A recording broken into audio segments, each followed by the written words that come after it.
Havia um tempo em que todos entravam na dança, em velhos tempos de criança, e eu nunca tive medo de errar. O garoto solvente. Mas me apareceu esse gênio indomado. Como verdade ou juízo, me mostram isso ou aquilo, mas nem mesmo eles conseguem entender. O rock tá vivo. Tá Vivíssimo.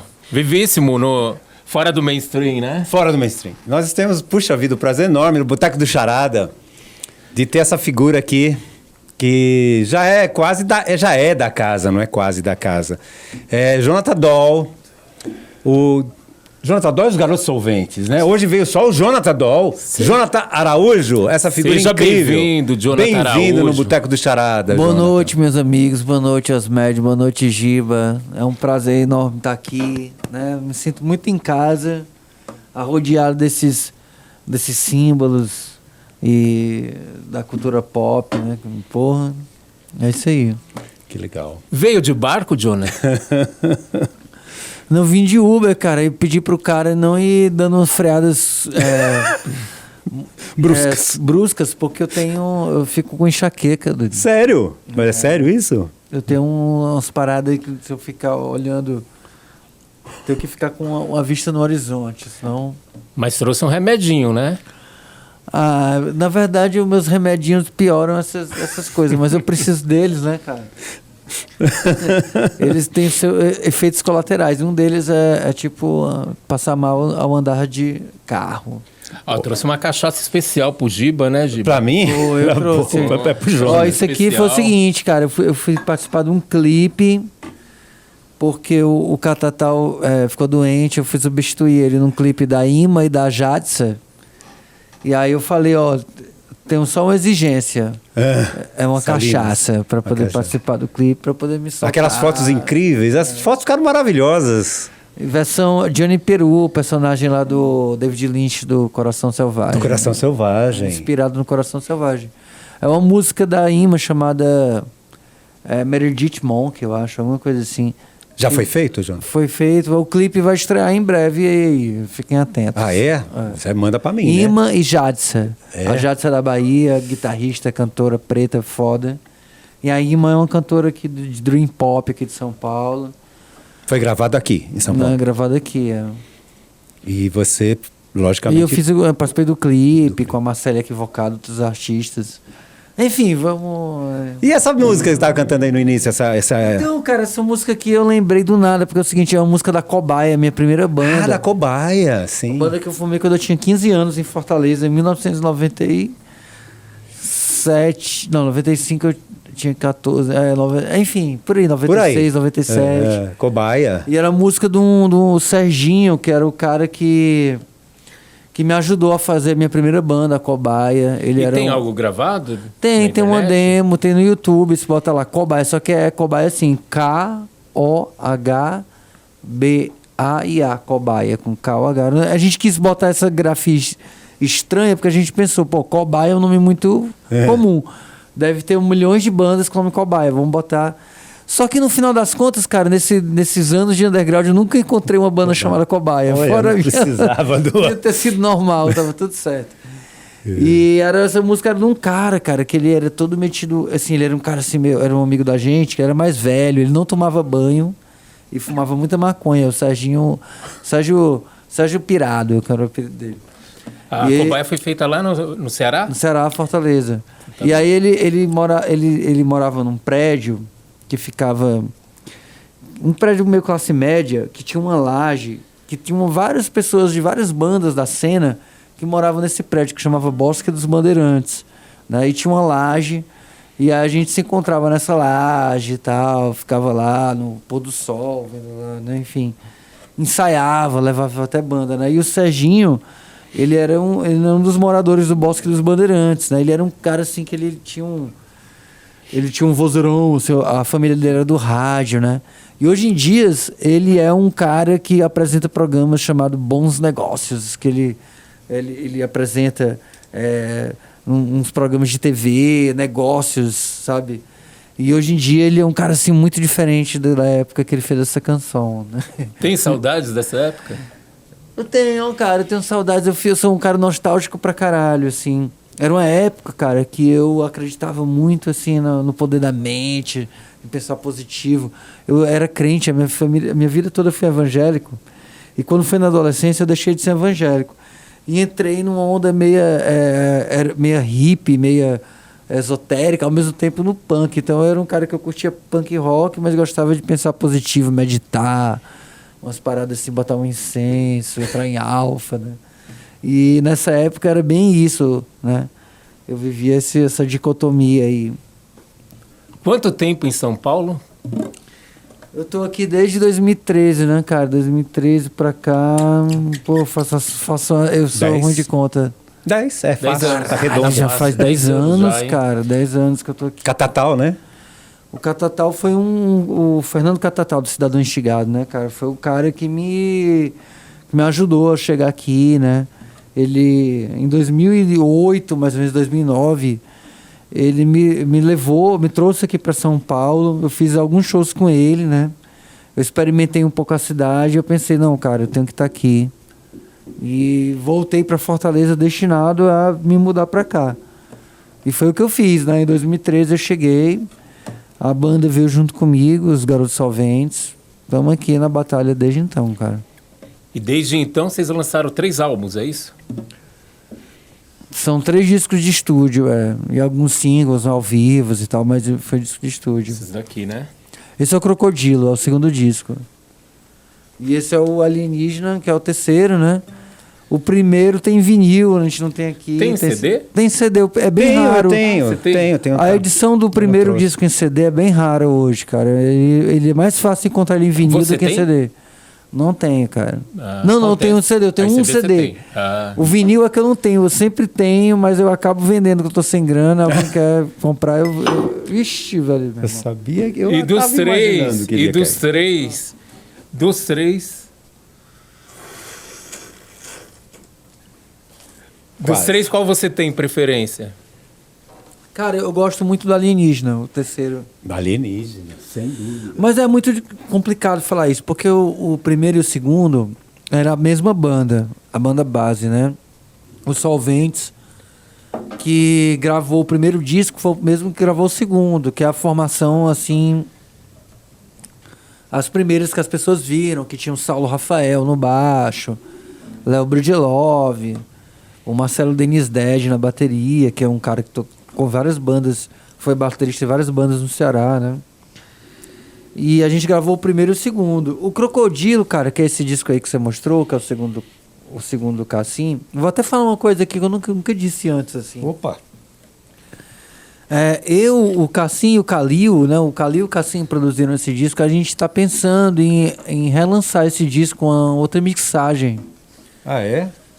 Porque na época que ele foi mixado, cara, a gente estava à distância. Eu estava em São Paulo, o Calil em Fortaleza. A gente estava sob pressão do edital que a gente tinha ganhado. E a gente não fez uma mixagem realmente como a gente gostaria. A gente fica achando que esse disco poderia ser bem melhor do que ele foi. Mas isso é uma coisa muito do ponto de vista do artista, cara. Você vai ver assim, vários discos clássicos, né? Tem artistas assim que não gostam de discos assim que a gente acha incrível, né? Que achou que poderia ter sido mais gravado, porque sempre na gente que é de banda assim tem uma visão, né, cara? E às vezes a forma que a gente coloca essa visão em prática, às vezes não fica muito distante. Mas o público, ele não tem essa ideia, essa pretensão que a gente tinha. Então ele aceita ou não aceita, né? E curte o trabalho, e às vezes a noção que a gente tem é bem diferente do público, assim. Eu não sei, muitas pessoas podem até achar esse o disco predileto dos Solventes, mas para mim é um disco que eu gostaria de remixar, mexer. Quais as influências desse disco ou do Solventes? do Solventes? Do Solventes.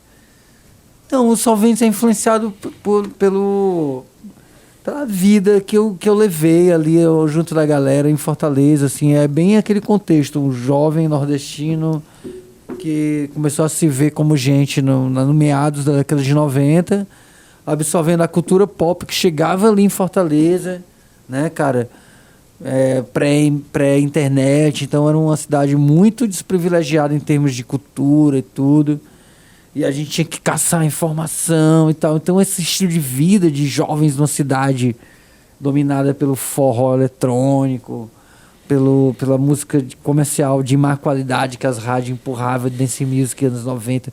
Pô, e nos anos 90 não rolava grunge em Fortaleza, só rolava tu. E aí, bicho, você ficava, né, indo, né, fazendo trabalho de arqueólogo, gravando fita dos amigos que tinham CD que chegavam. E aí a gente era meio que produto desse meio, cara. Solventes é meio que produto desse meio. Roqueiros fortalezenses buscando se inteirar daquilo, viver aquilo com intensidade, mas numa cidade que a informação chegava a conta-gotas, assim. Mas, assim, a gente gostava muito de punk, né? Gostava muito de pós-punk, de glam rock, gostava do rock nacional. Eu acho que pessoas como, assim, Raul Seixas, Legião Urbana, Cazuza, Ramones e Beatles, sabe?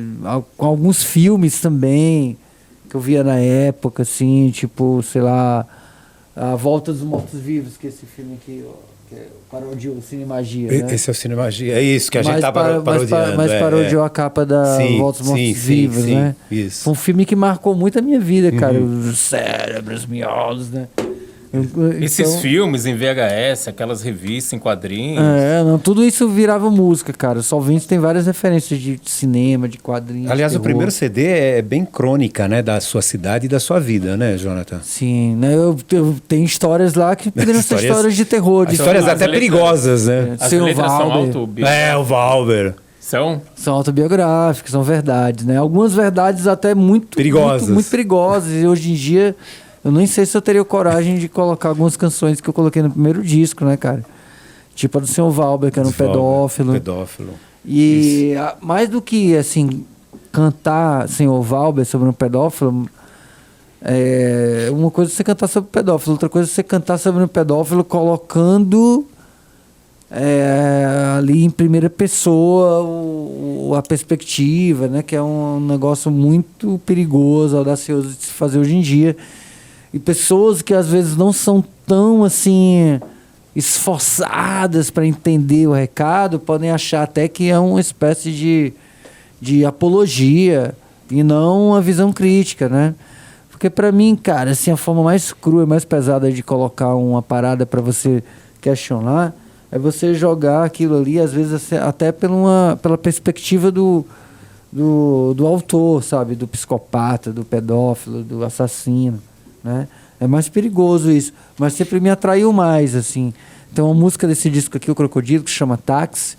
Sim. Porque Fortaleza, cara, é uma cidade que uma das características, assim, macro, vamos dizer, é da prostituição infantil e também da prostituição da questão turística, assim, né? Muitas pessoas vão lá, muitos turistas vão lá. No Nordeste como um todo ali, assim, o Natal também. Mas tem essa questão da pedofilia muito forte, dos turistas que vão para Fortaleza, porque tem uma rede de pedofilia lá e tal. E era muito às claras, cara. Você via os gringos ali andando com as minazinhas de 14 anos, sabe, na rua. E aí eu fiz uma música chamada Táxi, né, sobre isso, assim.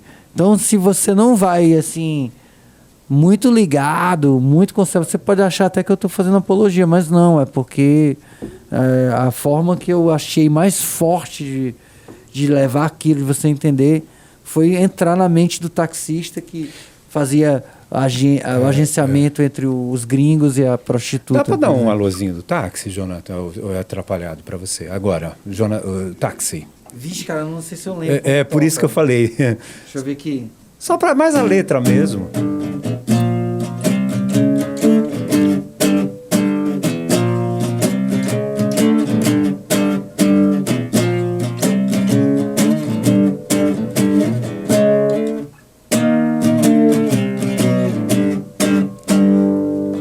Eu não lembro. Dirijo meu táxi pela beira-mar. Eu pego muitos gringos com dinheiro pra gastar. Italianos, portugueses, espanhóis, todos querem o mesmo quando estão a sós. Ei, gringo, eu vou te mostrar uma garotinha bem novinha. Ela faz coisas legais por muito menos de R$30. Esqueci os acordes finais. Não, mas era... é pesado, né? A ideia era essa. A ideia era só a letra, né? Pra ter uma ideia. É pesada e verdadeira. É crônica. É uma crônica, infelizmente. Sim, foi nesse disco que o Dado participa? O Dado Villa-Lobos participa. Ele toca uma música Swing de Fogo. Ele toca na Swing de Fogo também? Eu não sabia. Que abre o disco. Sim. E apesar de... Não, e... Quem é que precisa, que é maravilhosa. Que é uma balada. Toca nas duas. Toca nas duas, Tem um clipe, Como foi né? É. essa experiência aí? Com Dado? É. Então, cara, tem a ver com a minha chegada em São Paulo, a minha relação com o Dado também, cara. Com a Legião, né? O Catatal, quando me trouxe para São Paulo a primeira vez, eu fiquei hospedado na casa dele. E ele ia fazer um show no Estúdio SP, com participação do Dado Villa-Lobos, que ele tinha conhecido há pouco tempo num projeto chamado Panamérica, eu acho, que eram músicos da América Latina que excursionaram pela Europa, Lisboa, Portugal, Espanha também, eu acho. E aí o Dado e o Bonfá conheceram o Catatal. Inclusive teve um Réveillon em Fortaleza em 2009, eu acho, que eu vi esse show, né? Eu nem conhecia o Catatal, nem conhecia o Dado, tava lá como público. Engraçado, nem imaginava quem ia conhecer essa galera pouquíssimo tempo depois, né? E aí eu fui pra casa do Catatal, fiquei lá e um dia o Dado foi lá, né, cara? E a gente o Catatal fez um almoço e tal, a gente passou um dia conversando, e a gente descobriu que tinha muita coisa em comum. Gostava dos mesmos sons, tinha as referências comuns. Eu sempre fui gostava muito de Legião, né? Quando eu comecei, assim, como vários brasileiros, né? Eu me descobri ali nas letras do Renato e tal. Mas eu passei uma época, assim, na minha vida, assim, com um abuso, sabe? Que é unanimidades, né, cara? Unanimidades, tem uma hora que você, né? Mas eu tava, na época que eu conheci ele, coincidi com a época que eu tava numa redescoberta da Legião, porque eu gosto muito de pós-punk. E o Legião Banda é uma banda de pós-punk brasileira, né? Influenciada em P.I.E., em New Order, Joy Division, enfim. E a gente estava nessas referências também. E, sei lá, e aí eu participei do show do Fernando, que estava o Dado também. Passou alguns meses, o Dado foi tocar em Fortaleza e me chamou para cantar no show. Cantei umas músicas da Legião e cantei uma música da gente, Namorada Fantasma, que eles tocaram. E quando a Legião foi voltar em 2015 para fazer uma homenagem ao primeiro disco, que estava fazendo 30 anos, eles chamaram vários artistas da cena atual, né, e me chamaram para participar da turnê. Aí, nessa época a gente gravou Crocodilo, 2016. E aí a gente chamou o Dado para participar. A gente estava bem próximo nessa época, né? E aí eu ficava lá na casa dele, hospedado no Rio, lá na Pedra da Laje, Pedra da Gávea. Da Gávea. Pedra da Gávea, que ele morava por lá. E aí a gente ficava lá tocando violão, e essa música, Quem é que Precisa, nasceu aí. A gente tocando violão, bebendo vinho bom. Ô, Dado, foi massa. Vocês ainda têm contato? Tem. Mantém? De vez em quando a gente conversa, né? Ele foi voo há pouco tempo. Enfim, mas com o tempo a gente foi cada um seguindo seu caminho, e é isso aí, cara. E essa música tem clipe, né? É um clipe muito legal. E Swing de Fogo também. Onde foi gravado o clipe do Swing de Fogo? Que é um clipe incrível, imperdível. Então, cara... Onde o Jonathan... Acontece uma coisa muito engraçada e rara. O Jonathan aparece nu nesse clipe. Ele aparece nu? Aparece. Sério? É raro, mas Então, acontece. cara, esse clipe, ele tem a ver, cara, com um lugar que tem muito a ver com as minhas raízes, que é um sítio da minha família no interior do Ceará. No interior não, no litoral, né? Que o meu parte materna da minha família vem... Meu avô, ele vem de uma comunidade ali que era muito próximo aos índios, os Genipapo Canidé, que é uma etnia que fica ali perto da praia do Iguape, Aquiraz, que é onde a primeira capital do Ceará, inclusive, foi Aquiraz, antes de Fortaleza. E ali, meu avô veio daquela numa região ali, que era na beira da praia, desse território indígena, né? E ele, quando ele conseguiu, ele começou a trabalhar com fotografia nos anos 70, 80. Na hora que ele ganhou um dinheirinho, assim, ele comprou umas terras ali e construiu um sítio, que é onde boa parte do clipe foi filmado, né? Uhum. E eu fiz uns rituais de verdade ali, cara, de isso, eu ia até... purificação, de fogo. Eu me enterrei no chão, Sim. fizeram uma fogueira por cima, Sim. botaram um monte de pano molhado para não me queimar.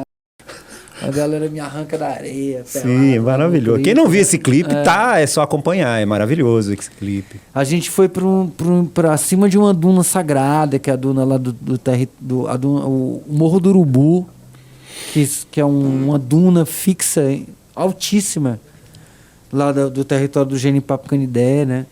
E a gente fez umas cenas lá.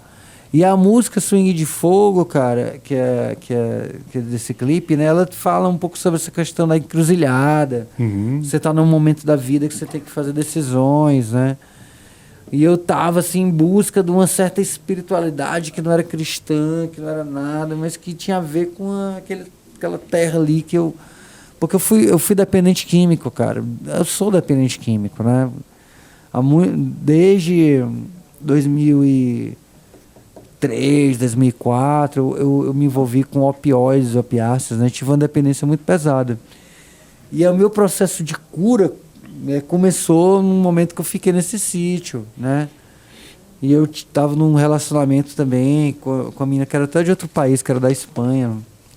E o Crocodilo, ele tem umas influências espanholas, de flamenco, né? Umas coisas meio árabes também, que na época que eu estava com ela, a gente ficava muito mergulhado aí nessas coisas, numas paradas de Marrocos, do sul da Espanha, que tem uma parada com flamenco muito forte, né? E aí eu tava nesse sítio, cara, e aí o clipe eu quis resgatar essa vivência, esse renascimento que eu tive lá quando eu me desintoxiquei, né? Uhum. Foi um pouco antes de eu vir para São Paulo. Uhum. Né? Ô, Jonathan, conta a sua experiência com o Edstar. Certo. Cara, o Edi, né? A minha experiência com o Edstar começou o seguinte. Eu recebi uma ligação do produtor dele, né? Perguntando se eu queria participar de um show que seria a execução ao vivo do Sessão das 10, né? O disco lá, o lendário disco que o Raul Seixas produziu, participou dele, que ele fez com o Edstar, né? Com o Sérgio Sampaio e a Miriam Batucada. E é um disco conceitual, um clássico da psicodelia brasileira, Cara, eu acho esse disco tão incrível quanto o Tropicália, cara. Talvez até mais coeso que o Tropicália, sabe? Porque o Raul ali, cara, ele fez uma parada assim que ele... É um disco conceitual, né? Você vê ali que é muita questão de uma pessoa, do nordestino que está no Rio de Janeiro, né? O confronto com a cidade. O disco ele tá ali todo em giro meio que em torno disso, assim. E enfim, né? Foi um disco que eu já tinha ouvido algumas vezes, né? Mas eu nunca tinha parado para escutar até participar da execução dele ao vivo, né? E aí, cara, a gente ensaiou e tudo, só que o Edi pegou Covid, né? E a gente não conseguiu fazer o show na época. Aí eu falei, pô, Edi, não deu certo o show, vamos fazer outras coisas. E aí a gente resolveu fazer um show com Solventes, cara, né? Tocando músicas desse disco, algumas do Raul, né? E a gente tocou em Campinas, fez um show muito foda com ele, tocando Raul Seixas. E músicas do Sessão das 10, músicas dele também. E a gente se deu muito certo, muitos dos malditos, né, cara, juntos ali. As gerações de nordestinos, assim, né? Jonathan, vou ter que interromper, cara, porque eu vou ter que ir lá na rua de trás. Ah, traz já pra volto, mim, tá? traz pra mim um pouquinho. E enquanto eu vou lá, vamos chamar uma convidada. Né? Agora sim, vamos dar um plus aqui, né, Du? Vamos melhorar, Deixa né, eu tirar isso daqui, daqui né? do meu lado, Jonas. Por Acho que você favor, vai né? agradecer Por favor. também. Nós vamos expulsar, pedir para sair, né, gentilmente, favor, né, né? Du? Sairei. Porque temos uma pessoa maravilhosa aqui presente hoje. Especialíssima. Especialista em um monte de coisa, mas principalmente numa bebida que ela vai fazer posteriormente, né, Du? Sim. Que é a famosa cerveja suja, que vem lá de Rondônia, coisa por aí, ó. E nós vamos então chamar uma convidada maravilhosa que pertence ao Anhangabaí, que já tocou na locadora Charada, como também já tocou Jonathan dos Garotos Solventes. Então eu vou pedir para dar uma melhorada aqui no astral e ficar mais bonito, a minha maravilhosa amiga, já de muitos anos já, né? Já fazem alguns anos. Que é Evelyn Gonçalves, essa preciosidade, essa coisa linda que vai também... Agora é ela que vai fazer as perguntas. Se tiver que fazer pergunta parecida, pode fazer de novo, não tem problema. Agora aí, então amiga, teremos esse tudo acréscimo. bom? E aí, Evelyn e querido? Jonathan Dahl. E aí, Que Evelyn, gostoso nossa. te ouvir e saber cada vez mais a sua história. Principalmente que você vem de lá, pequenininho, né? Acho muito legal a tua história, vindo de um estado, sei lá, com pouco rock, né? Até me pergunto hoje, qual é a capital do rock aqui no Brasil? É a capital do rock? Porque antes a gente tinha como o quê? Brasília, você falou aí do Legião, Mais próximo. né? É uma coisa... Isso. Como é que fica? Isso, eu comecei a me perguntar, até porque, apesar de eu ser do interior de São Paulo, eu passei um tempo no norte e percebo essas diferenças, né? De onde está o quê. E aí, enfim, fico admirada com a sua história. Mas sabe o que, cara? Você falou agora assim sobre o Nordeste, capital do rock. Mas o pessoal do Ceará, cara, o Fagner, Edinardo, Roger Rogério, Belchior, o rock era muito, muito importante ali como referência, né? Como linguagem para eles ali, até como diferencial ali quando eles surgiram nos anos 70. Se você vê ali o primeiro disco do Fagner, o primeiro disco do Edinardo, o primeiro disco do Belchior, você vê ali muito da influência dos Beatles, do rock, né? E então, que assim, você o ficou Ceará no já rock and tem roll, essa né? tradição, o rock faz a diferença ali, faz parte da linguagem do Ceará.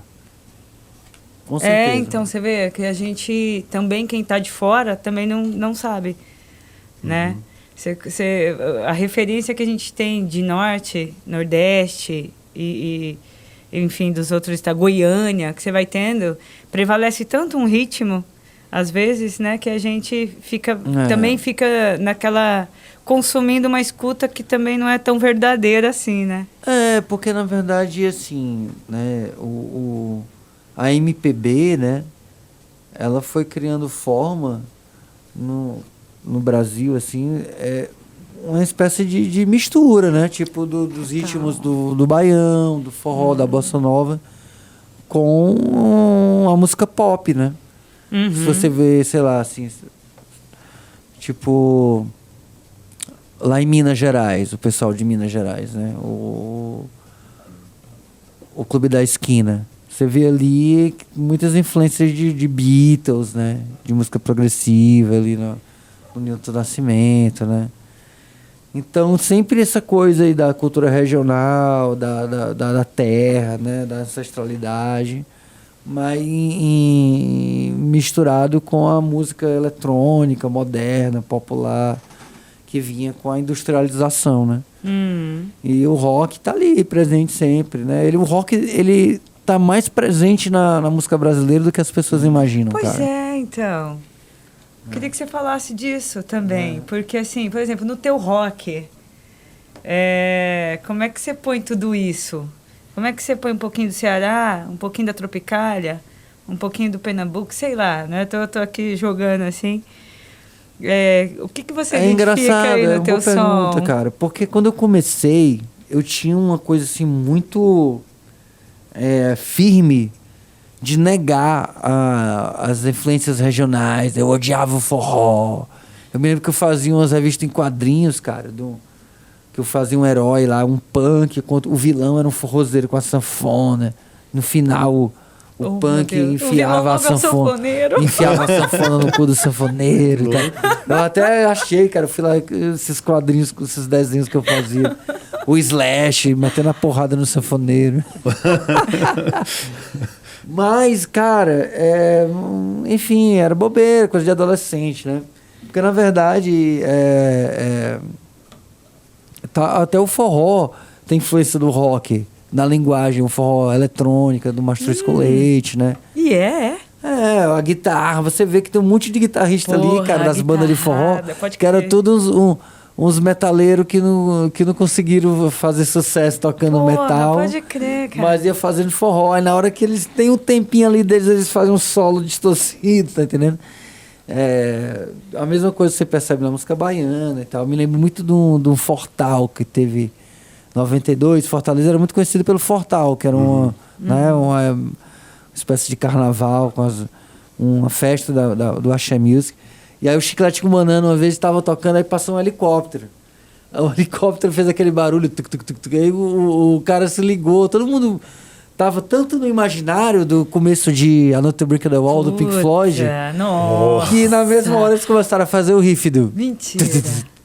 Lá do The Wall, assim, The Wall. Caralho! Então você vê que o rock faz parte da música brasileira, porque a gente foi muito influenciado, né? Sofreu essa influência da industrialização, né, que veio com essa cultura pop americana, inglesa e tal. Mas a pergunta que você estava fazendo era como eu... Deixa eu voltar, como é que era? Como é que eu trazia isso na minha música? Isso, como é que você... Então, aí eu achava que eu negava isso, e que eu vou fazer um rock puro e tal, mas eu cantava em português. Então, eu já tinha meu sotaque, né? Sem eu perceber, eu já trazia um pouco do Ceará, né, no meu sotaque ali. Eu estava na minha própria cidade, então, assim, isso fica mais perceptível quando eu chego aqui em São Paulo e tal, né? E consigo me ver de fora, né? Mas mais que isso, assim, nas histórias. Porque, por exemplo, cara, o que é regional, né? Cultura regional. A gente fica muito com aquela ideia que a cultura regional tem que ser uma coisa ancestral, antiga. Mas não, cara. O Fortaleza que eu vivi é a Fortaleza que tem o forró, mas também tem a rádio sintonizada no Dance Music, tem as propagandas, tem os filmes, tem a cultura americana, a cultura do Sudeste, através da Globo, das novelas, entrando. Então a gente tem toda aquela referência da cultura local que vem através das ruas, né? Dos familiares, da família, com aquilo que vem da propaganda, da televisão, do rádio, né?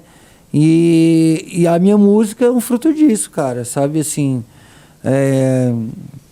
as histórias que eu contava, né, eu sempre fui um cantor que contava histórias reais, histórias crônicas, né, então eu estava contando histórias urbanas, né, que eram de Fortaleza, que eram dali, o senhor Valber, o cara que tinha uma locadora de videogame. Quando uma locadora de videogame, você pensa assim, o que é locadora de videogame? Se você for pensar nisso, você tem que pensar numa questão da cultura muito mais ampla, que foi uma coisa bem característica do Brasil, que nos anos 90, né, ninguém tinha dinheiro, nem todo mundo tinha dinheiro para as crianças ter um videogame. Então, aquelas pessoas que tinham uma graninha compravam os videogames, botavam uma sala ali, faziam um puxadinho ali, faziam uma varanda, colocavam uma televisão e tiravam uma grana e a galera ia lá alugar meia hora, uma hora para jogar Mega Drive e Super Nintendo. Tá entendendo? Foi um costume, cara, da década de 90 que, sei lá, todas as cidades brasileiras isso aconteceu, né? A juventude que cresceu nos anos 90 tem essa coisa da locadora de videogame, né? Então, o senhor Valber tá falando lá sobre um pedófilo que tinha uma locadora de videogame, mas dentro daquele contexto ali, eu passo nessa música também essa cultura, sabe, assim, que a gente viveu nos anos 90, das cidades, né, sei lá, até de economia, né, na forma da galera ganhar grana, né, era fazer uma locadora em casa, né, um empreendedorismo. Então, Pode assim, crer. é assim que eu passo, até inconscientemente, só retratando a vida, né, sem pensar, sem ser, eu vou fazer isso, vou colocar um maracatu aqui, vou colocar... Não, sem perceber, só contando uma história. Mas, sim, tem uma música da gente chamada Pássaro Azul, que é em cima do maracatu cearense, que é um maracatu mais lento que o pernambucano, né? Legal. Que o maracatu cearense é assim.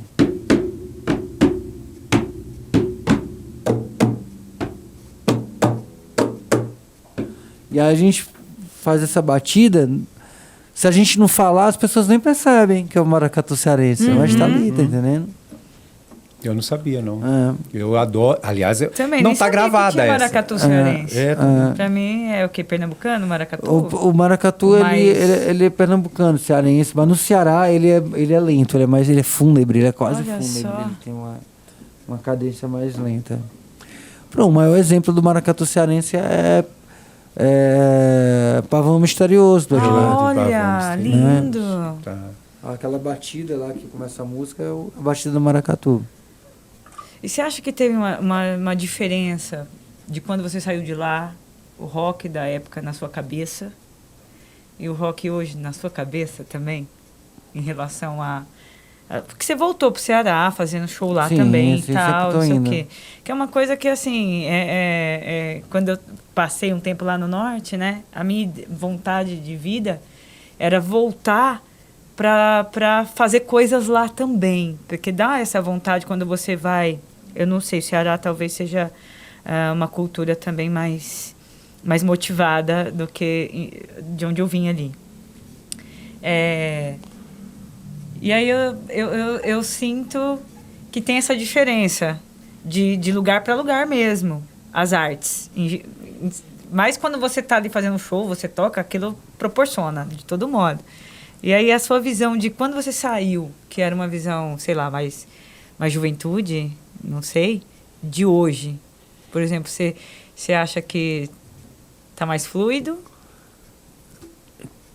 Cara, assim, o rock na cidade, né?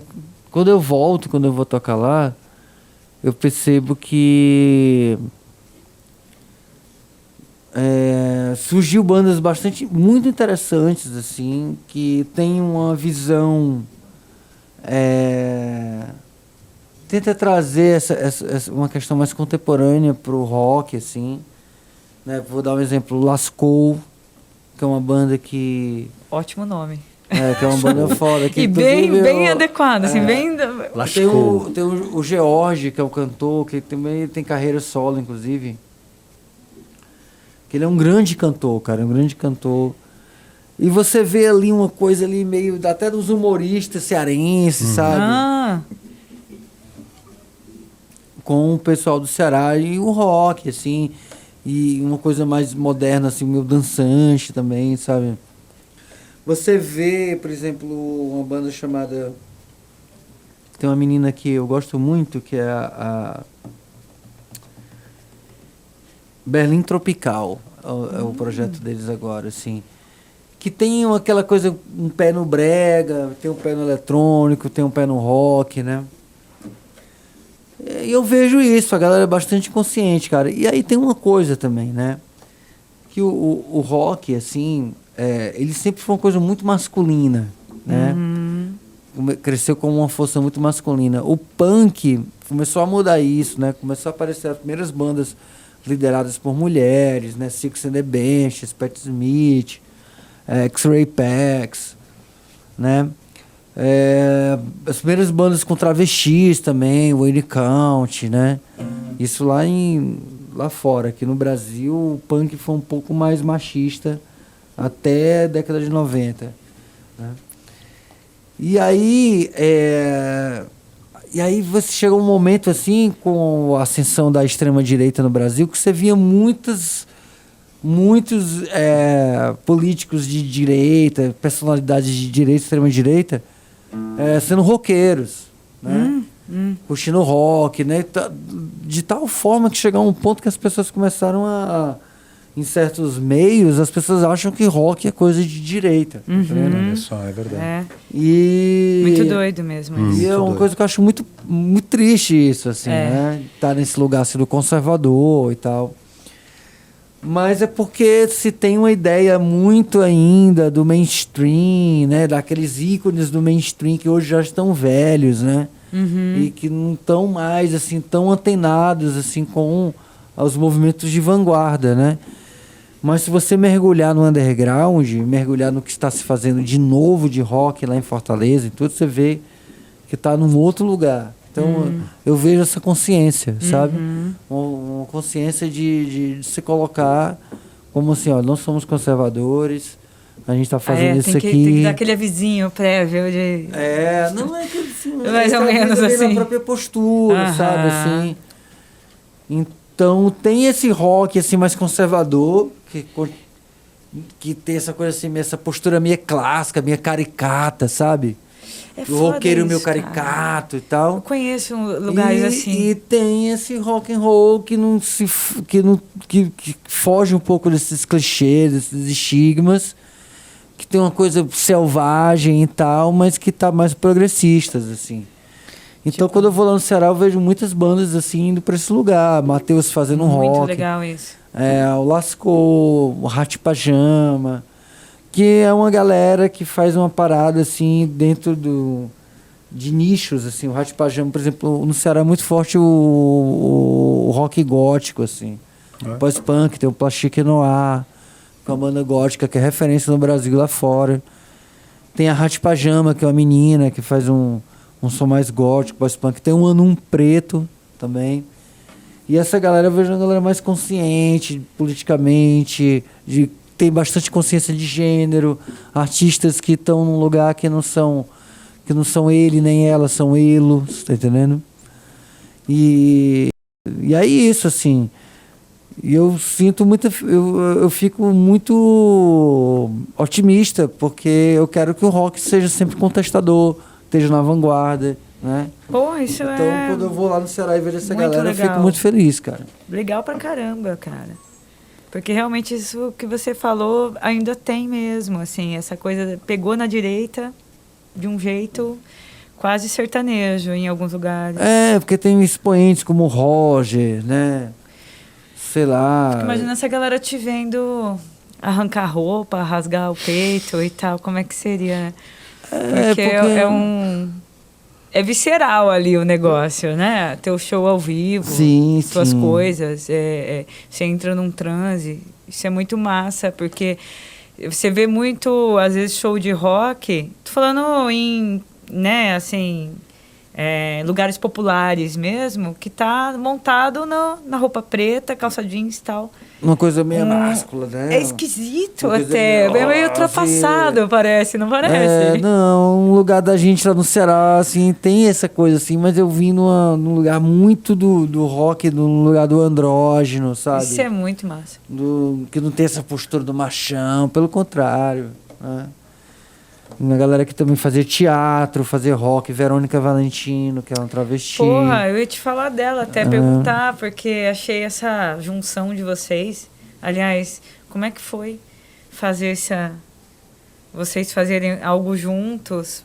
O clipe, né? Você chegou a ver? Maravilhoso. Sim. Fala um pouco do clipe. Voz não, maravilhosa. Muito legal. Não, a Verônica Valentino, gente, pra quem não sabe, a Verônica Decide Morrer, era uma banda de rock que não existe mais no momento, né?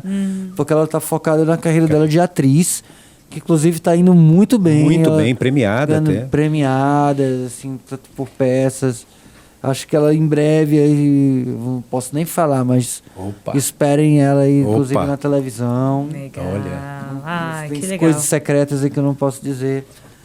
Mas ela tá é uma estrela em ascensão. Sem dúvida. Tal. E ela, quando o Solventes veio para São Paulo, veio nesse movimento junto com a Verônica também, né? Porque o nosso guitarrista, o Léo, que no momento não está na banda, ele também tocava com a Verônica, né? Então já eram bandas meio que irmãs, assim. E era muito louco, assim. A Verônica era a única banda de rock com travesti cantando que poderia, sabe, assim, tá ali junto com Linda Quebrada, junto com o Jupe do Bairro e tal. Mas por uma série de questões assim, que envolve profissionalismo e outras coisas, eles acabaram não conseguindo se sustentar, se perdurar, né? Mas o disco que eles lançaram, o show que eles fizeram, deixou uma marca muito forte, cara. Na cena de Fortaleza e acho que aqui também. Sem dúvida. Cara, bom, esse papo meio né, de aberturas, né, abrir o rock para mulheres e tudo. Eu ia te perguntar assim, e sobre a sua postura também, né? Você faz teu show em qualquer lugar? Você faz as presepadas que você faz? Com no certeza, Sesc também? Né, Sesc. Também eu já presenciei. Cara, é porque assim, com o passar dos anos, né, cara, você tem você consegue organizar o caos, tá entendendo? Assim, tem uma parte de mim, quando eu toco ao vivo, que eu realmente, cara, ali não tem como alguém pedir para eu fazer com alguma coisa, ou deixar de fazer uma coisa, porque tá além do querer, sabe? Assim, já rolou vários problemas por causa disso. Desde, por exemplo, o Guisado, que é um cara que participou do Alienígena, tocando trompete.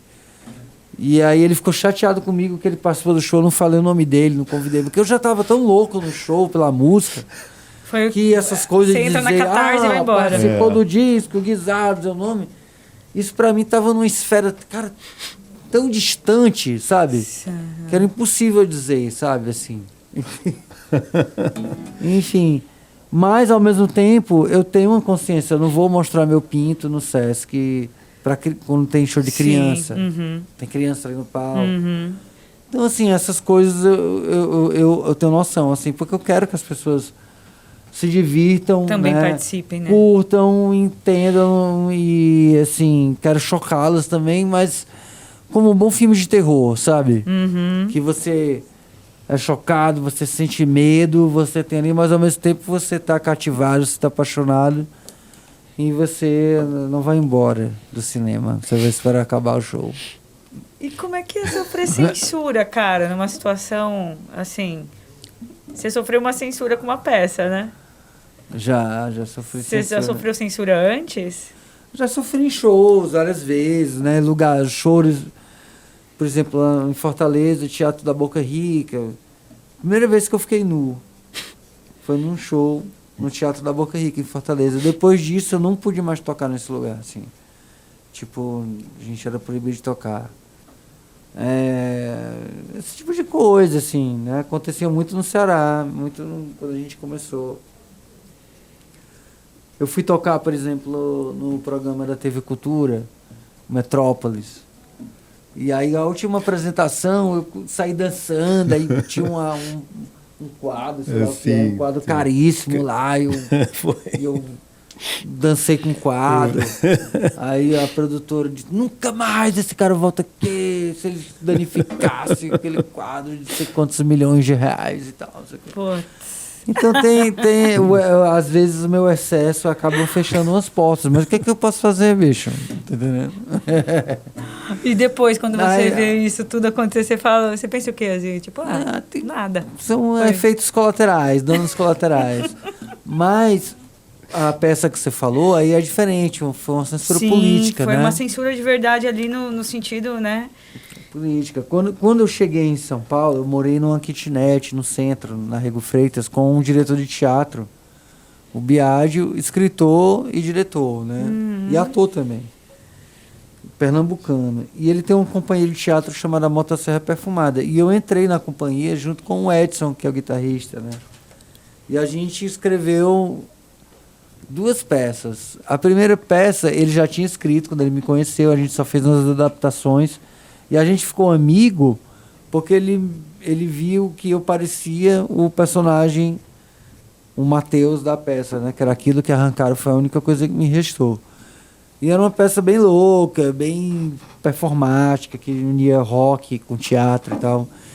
E aí, logo, a gente se resolveu fazer uma segunda peça baseada na nossa vida, que a gente levou para fazer a primeira peça. Que a gente morava numa kitnet.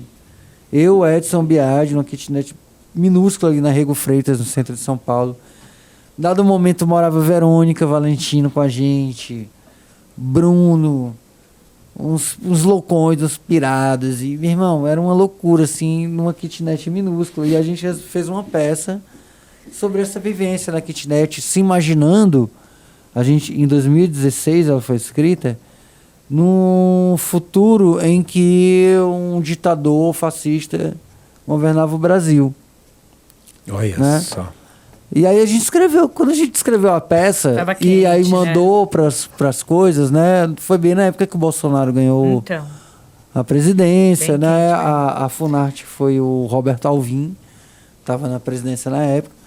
Então, quando ele viu a peça, imaginando um futuro distópico que era o presente naquele momento, porque o Bolsonaro era exatamente o ditador que a gente imaginava, eles censuraram, disseram que aquela peça não tinha valor artístico. Quer dizer, foi censura aos moldes, né? Ditadura o Roberto mesmo Alvim, na época, né? Logo depois logo depois que ele censurou a gente, ele apareceu naquele pronunciamento lá, imitando o Goebbels, né, cara? Goebbels, exatamente. Acho que alguém chegou. Eu acho que agora a gente vai ter um prazer, coisas. assim, até eu vou beber, eu não bebo, né? É uma bebida feita aqui, é originária de Rondônia. Cara, onde eu conheço que essa bebida surgiu, assim, é coisa de Porto Velho. Porto Velho. Que é a capital de Rondônia, né? Rondônia, sim. E é a chamada... Que você morava lá. Morei lá, inclusive. Saí de lá também para fazer arte, porque ali tava, ainda era um caminho muito longo a se percorrer. Não que não seja fora, mas... e lá que eu conheci essa bebida, porque lá é um lugar muito quente, assim como o Ceará. Quente. Não sei qual é a bebida do Ceará, assim. Cerveja. Cachaça. Cachaça. Né? Colonial. Colonial. E Ipioca. Ipioca, assim. Tudo de bom. E lá em Rondônia tem uma tal de... Cerveja suja. Conhece? Cerveja suja. Conhece, né? Ou é chamada de Cosmel também. Cosmel. Que é escrito Cozumel. Cozumel. Não, se você for o que eu estou imaginando, é uma coisa que eu experimentei em Minas Gerais. Como é? Eu boto o salzinho aqui no uma coisa copo. assim, por aí. Evelyn vai fazer, nós vamos documentar isso, enquanto Dona Evelyn, dona não, maravilhosa senhorita, senhora, deusa, a Evelyn vai fazer essa bebida para nós, e eu vou até beber, é um momento raro, que não interessa para ninguém, mas para mim sim. Né? É levinha. É levinha? Faz levinha, então, faz sem álcool. Super a minha. Levinha. Depois que você vê, já foi. Cerveja. Já Pode usar sem álcool também. Então você vai fazer pra gente? Vou e depois fazer, você volta com certeza. essa cerveja maravilhosa. Você nem não se apresentou, né? Você falou que ele é artista, diz pra gente aí qual a natureza do seu trabalho. Fala. Bom, eu sou do teatro, vim do teatro primeiro, mas meu contato com a música também foi muito cedo, com variados ritmos, na verdade. Tudo que eu não canto hoje, na verdade. Era tudo outros ritmos, forró, sertanejo. Passei por aí e hoje está mais no campo da MPB. Mas você é atriz. Sou atriz. Minha formação também. é de atriz mesmo. E hoje eu tenho o Anhangabaí como banda, né, também e tal. Mas já fiz uns bicos aqui já fui dos sapequinhas do forró aqui, meu filho. Pode crer, legal. Que foi muito legal também, uma experiência muito bacana. Mas a minha formação é teatral também. Inclusive, que é onde me chama muita atenção na sua performance. Inclusive, que é uma coisa assim... Eu acho muito original, para falar a verdade. A gente fala de nudez. A nudez é tão batida, às vezes, assim, no teatro, na música também. Né? Um peito que você mostra, não sei o quê. Eu lembrei até de uma fala da Dercy Gonçalves, que ela fala assim... que meninas novas guardem, se reservem. Porque ser revolucionário em mostrar o corpo é com 80 anos de idade. Mostrar o peito com 80 anos de idade. É muito fácil mostrar eu falei, bonitona. opa, nossa, né? Uma coisa... Mostrar com 80. Uma coisa que eu falei, caralho, realmente, né? Mas você falou essa história que você falou, né? Como é que é isso, da censura, de mostrar o rock atual, como é que é isso, eu ficar nu, conservadores. Dessa galera mais conservadora tem essa questão meio cínica.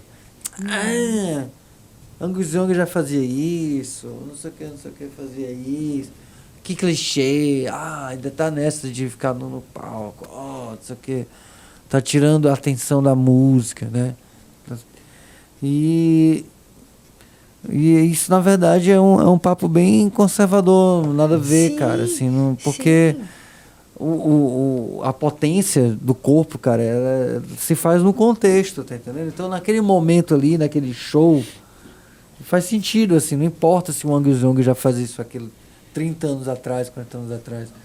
Ainda a gente vive uma sociedade conservadora fechada, em que o corpo, né, a nudez, principalmente a masculina, está muito associada, assim, a uma coisa, tipo... machista mesmo, sabe? Assim, tipo, não mostra o pinto, a mulher para mostrar a buceta, para mostrar o pinto, não pode. Ao mesmo tempo, ele quando se mostra, ele tem que estar naquele contexto ali, não pode ser um pinto mole, tá entendendo? Então, tá ali o pinto murcho, a pomba mole. Verdade. E eu acho, quando eu falo que eu gosto, assim, quando te vejo sendo tão natural, sabe, super natural. Cara? Tão a flor da pele. A flor da pele. Não é nudez, que a palavra. Sim. Não é nem nudez mais. Não, ela acontece naturalmente. Eu nem acho que é nudez, entendeu? No show dele, acontece naturalmente. Naturalmente. Se eu não tiro, as pessoas tiram. Sabe? Também tem isso, já presenciei. É muito legal isso, esse desprendimento que sem medir passo, sem medir nada. Vai rolando naturalmente. E eu sempre vou lidar com isso. O Jonathan Dahl, já virou uma marca. É loucura, é ficar nu. Se ele não ficou nu, não foi bom. Assim, tem letra, tem composição, tem um monte de coisa, né, cara? Enfim, aí a galera, eu sempre vou estar acostumado com isso. Sabe, a música acaba às vezes ficando em segundo plano. E acho que, sei lá, Iggy Pop lidou com isso, Mick Jagger deve ter lidado com isso, enfim... Tá em boas companhias. E aí uma coisa que eu acho legal contigo é que é aquela assim, você não precisa aquele gesto do terror do comer passarinho, beber sangue, não sei o que e tal, né? Que algumas pessoas dá esse estigma pro rock também. Sim. E aí às vezes a lenda urbana, né, cara? Muitas vezes isso, né? E a sua nudez, ela é poética, cara. Ela é muito poética também, é muito legal isso. Então, eu acho show de bola, que tira estigmas. Essa cerveja... A rua de trás não tava... Não tinha nada. Não existe. Obrigado pela sua presença. Querido, eu que agradeço. Obrigado mesmo. Agradeço vai ter uma muito banda em Porto vocês. Velho. Conhece? Prognoise? Prognoise. Vai ter, já vim... vai ser... O quê? No Charada? Mentira! Você conhece a banda? Não, eu sua cidade. não conheço os caras, mas é de Conhece? Porto Velho, sim. É de Porto Velho, né? Porto Velho. Nossa, eu esqueci de falar pra você. É de Porto Velho. 21 de abril. Mas fica você tem que datado tomar uma isso, né? cerveja suja lá. Vamos ver. E é de Porto Velho De mesmo, Porto Velho. você tinha me dito. Eu fiquei sabendo recentemente, por isso que eu também não te avisei. Mas você não conhece essa banda? Não, eu já ouvi. Já ouviu falar? Já, E vai estar lá na charada. Eu te claro. passo as datas direitinho. Pô, da hora. Capricha lá nessa... A cerveja é afrodisíaca? Alguma Embora- coisa assim? Não. Tá A precisando? cerveja suja? Não, é só curiosidade, porque é de Rondônia. Você tá com medo, né, Júlio? Tá com medo? Vai lá, capricha. Olha só. Vê se você vem no dia 21. deixar Né? Faz no um mês ponto, especial. hein? No ponto. Depois eu te mando o cartaz. É. Daqui a pouco Não, iremos com cer- lá não, tomar. eu quero ir, com certeza. Vamos torcer Pô. que você tenha vaga nesse dia, né? Cara, vida longa. longa, amiga. Aqui, demais. E a Evelyn volta já. Já. Valeu, Evelyn. Valeu, gente. É isso daí, estamos no Boteco Charada. Não, siga-nos, né? Segue a gente Pra lá seguir a gente, tem que fazer o Instagram, quê? no YouTube. Estamos com o Jonathan Doll. É só seguir, né? Só seguir, vai né? sair em breve, né? Não, ainda não tem. Quer dizer, já tem. o canal. Hoje já tem, é verdade. Tá no um canal YouTube, chamado Boteco Charada. Boteco Charada com K. Boteco Charada Boteco com K. Charada com K. Vamos ter E oficial no Instagram, tá? oficial. Boteco do Charada. Qual que é o seu Insta? É Jonathan Doll, né, cara? Jonathan Doll Jonathan é Doll? Com dois J... N ou só? É Dois J-O, 2 N's, A-T-A-D-O-L-L. É isso daí, estamos aqui com Jonathan Doll, um grande Doll. prazer. Diretamente de Porto Velho, chegou o drink. Por favor, Evelyn. Olha que bonito. Ó, Olha cerveja só. suja. Essa é a famosa. Cosmel também?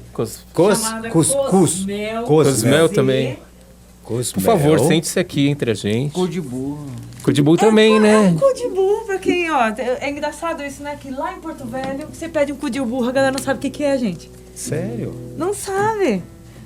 Aí faz uma cerveja dessa que é limão, É engraçado, sal, né, cara? gelo Lá e no Ceará, cerveja. eu não sabia que era cu de burro, não.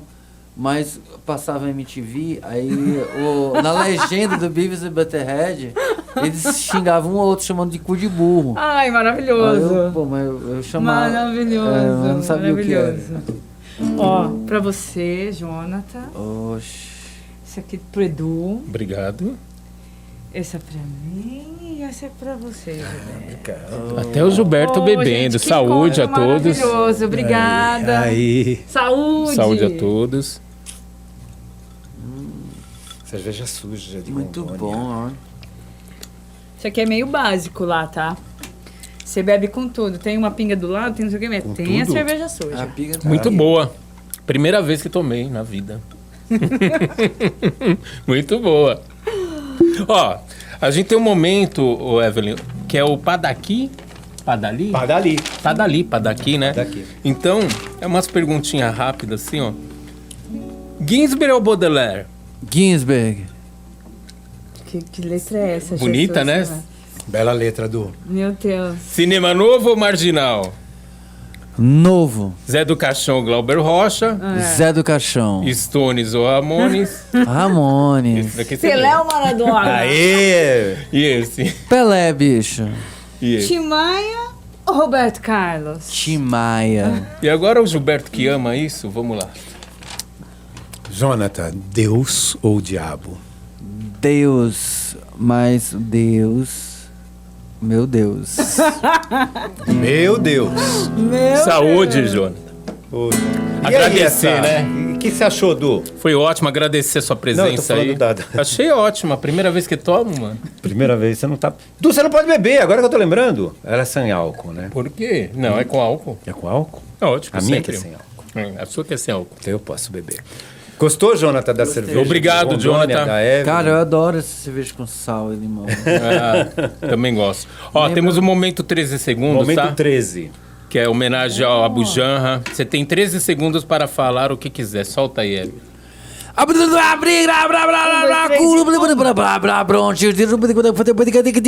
Cinemagia, Craft, Terror, Stephen King, e a Ramones, o Iggy Pop, Rolling Stones, Jonathan Doll, alienígena, cu. Saúde, valeu!